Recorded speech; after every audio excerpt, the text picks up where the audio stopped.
Vamos conversar com o economista professor Paulo André de Oliveira. Alô, Paulo, como vai? Oi, Márcio, tudo bem? Paulo, inflação acontecendo realmente, combustíveis subindo semanalmente, desemprego, dólar em alta. Existe uma esperança disso ser revertido? Olha, esse cenário que você colocou, inflação em alta, combustível subindo, dólar alto, desemprego, são fatos econômicos que são relacionados. O fato econômico que mais incomoda, de fato, aí é o desemprego, mais inclusive que a inflação. Só que para você corrigir a questão da inflação, vai dificultar um pouco ainda para melhorar a situação do emprego. Eu explico por quê. A inflação, ela pode ocorrer, o aumento de preço das coisas, ele pode ocorrer por excesso de demanda, ou seja, por excesso de procura de bens e serviços, ou por aumento de custo, aumentos do custo de produção.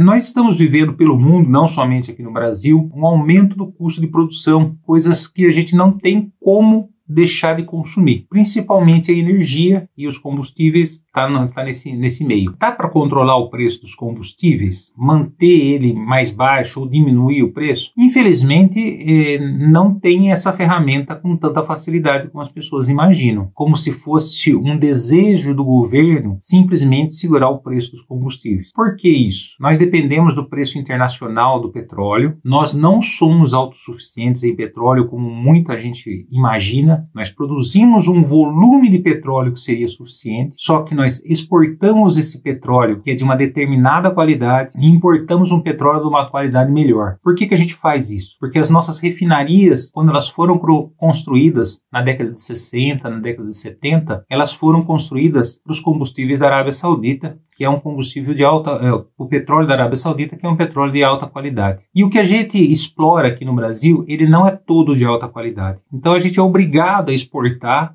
o nosso petróleo para determinados fins e importamos um outro petróleo, um pouco mais caro, inclusive, para a gente conseguir destilar ele dentro do país, ou seja, transformar o petróleo em combustível. Então nós dependemos do preço internacional do petróleo e dependemos também do câmbio, ou seja, do dólar, de quanto custa a unidade de dólar para a gente importar esse petróleo, porque a gente acaba pagando um pouco mais. O dólar ele se manteve aí na casa de R$5 há um bom tempo, já está na casa de 5,50. Eu tinha expectativa que ele baixasse no início desse ano. Isso não aconteceu por diversos fatores, inclusive políticos, que fizeram que o dólar se mantivesse em alta. Porque o dólar ele é uma relação entre oferta e procura pela moeda americana. E nós não temos como não utilizar o dólar, porque o dólar é a moeda de padrão internacional. Você pode exportar um produto, você vai receber em dólar, e você vai importar algum produto, você tem que pagar em dólar. Ninguém recebe reais pelo mundo. Então, quando a gente exporta a soja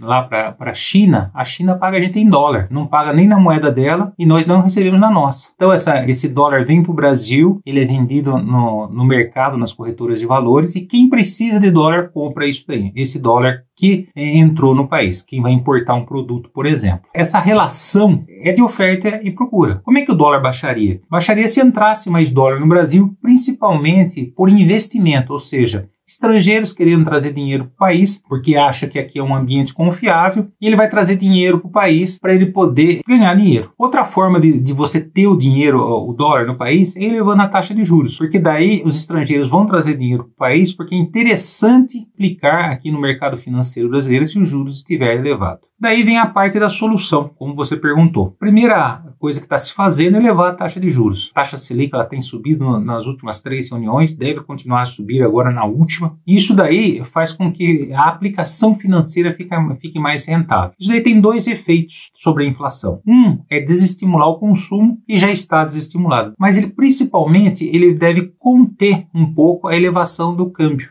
do dólar, porque entra mais estrangeiro aplicando no país, ele achando interessante fazer isso. Então, a ferramenta de curto prazo é elevar a taxa de juros, que tem como consequência, infelizmente, desaquecer um pouco mais a economia. Então, aí você tem um efeito sobre o emprego. Na minha perspectiva, nós temos condições, sim, de melhorar, porque o mundo também está correndo atrás disso daí, ele também quer melhorar, ele também quer produzir mais, ele também quer suprir as suas necessidades. E isso vem acontecendo num mundo que também está desorganizado. Um pouco mais, um pouco menos que o Brasil, mas também está desorganizado. Infelizmente, né, nós ainda temos um período considerável, né, de alguns meses para a gente começar a ter uma retomada consistente. Mas nós dependemos de um cenário, né, principalmente de um cenário político mais favorável para que nós tenhamos condições de atrair recursos e investidores aqui para o país. Então, na minha perspectiva, sim, a gente tem condições de melhorar conforme o mundo for melhorando e já está se tomando medidas aí para se conter a inflação. Infelizmente, o desemprego vai demorar um pouco mais ainda para cair mais fortemente, apesar de que ele já está diminuindo. É isso aí.